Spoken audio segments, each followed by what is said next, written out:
नमस्कार मित्रों, मैं गौरव मेहता स्वागत करता हूं अपने YouTube चैनल जेन्युइन एस्ट्रोलॉजी में। और आज एक महत्वपूर्ण वीडियो लेकर के आया हूं।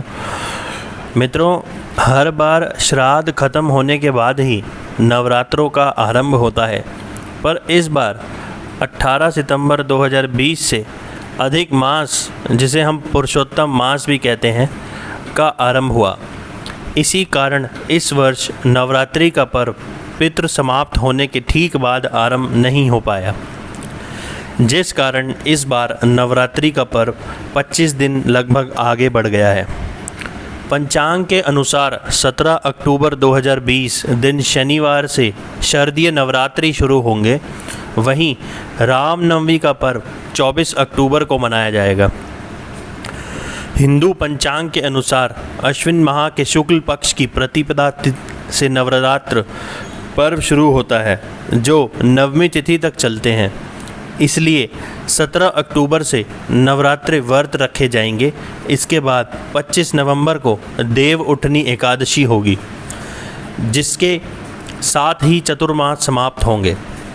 नवरात्रि के 9 दिन माँ दुर्गा के 9 रूपों की आराधना होती है।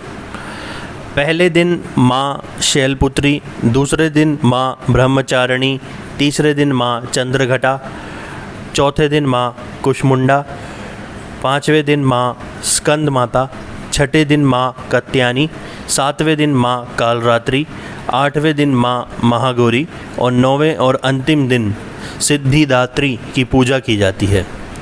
नवरात्र के पहले दिन विधि अनुसार घट स्थापना का विधान है। एक साल में कुल मिलाकर 4 बार नवरात्रि का पर्व आता है। चैत नवरात्रि, शारदीय नवरात्रि और 2 गुप्त नवरात्रि होते हैं। व्रत रखने का अधिक महत्व चैत्र और शारदीय नवरात्रि को ही होता है। चैत्र और शारदीय नवरात्रि में व्रत करने माँ का आशीर्वाद उन लोगों को पूरा मिलता है और सभी मनोकामनाएं भी उनकी पूरी हो जाती हैं। धर्म ग्रंथ एवं पुराणों के अनुसार शारदीय नवरात्रि माता दुर्गा की आराधना का श्रेष्ठ समय होता है। नवरात्र के इन पावन दिनों में हर दिन माँ के अलग अलग रूपों की पूजा होती है, जो अपने भक्तों को खुशी, शांति, शक्ति और ज्ञान प्रदान करती है। नवरात्र के हर दिन देवी के विशिष्ट रूपों को समर्पित होता है।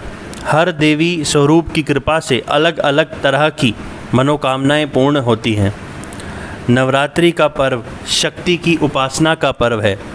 नवरात्रि के दौरान हम माँ शैलपुत्री, ब्रह्मचारिणी, चंद्रघंटा, कुष्मांडा, स्कंद माता, कात्यायनी, कालरात्रि, महागौरी और सिद्धिदात्री देवी का पूजा अर्चन करते हैं। साथ ही नवरात्रि के दौरान कुछ सावधानियां बरतनी चाहिए। वहीं नवरात्रि में 9 दिनों तक देवी माँ को प्रसन्न करने और मनवांछित फल पाने के लिए गाय के देशी घी से अखंड ज्योति प्रज्वलित की जाती है।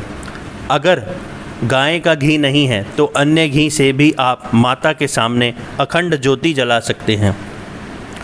हिंदू धर्म में पूजा के दौरान दीपक का विशेष महत्व होता है। कोई भी पूजा बिना दीपक जलाए पूर्ण नहीं हो पाती है। ऐसी मान्यता है कि पूजा में दीपक जलाना भक्ति और श्रद्धा का प्रतीक होता है। लेकिन नवरात्रि के दौरान 9 दिन तक अगर आप दीपक को जलाए रखते हैं, जिसे हम अखंड ज्योति कहते हैं, मान्यता है कि नवरात्रि में दीपक जलाए रखने से घर परिवार में सुख शांति बनी रहती है और सभी कार्य सिद्ध हो जाते हैं। इसीलिए नवरात्र के पहले दिन संकल्प करते हुए अखंड दीपक को जलाना चाहिए और नियम अनुसार उसका संरक्षण करना चाहिए। मिट्टी का एक पात्र भी लें, उसमें जौ डालें। आप चाहें तो मिट्टी के पात्र की जगह बर्तन का भी इस्तेमाल कर सकते हैं, जो 9 दिन तक रखी जाती है। उसमें थोड़ा थोड़ा जल रोज़ाना छिड़कें और एक कलश लें, उस पर मौली बांधें और स्वास्तिक का निशान बनाएं। लोटे के अंदर कुछ बूंद गंगा जल डालकर उसमें दूब, साबुत सुपारी, अक्षत और ₹1.25 डालें।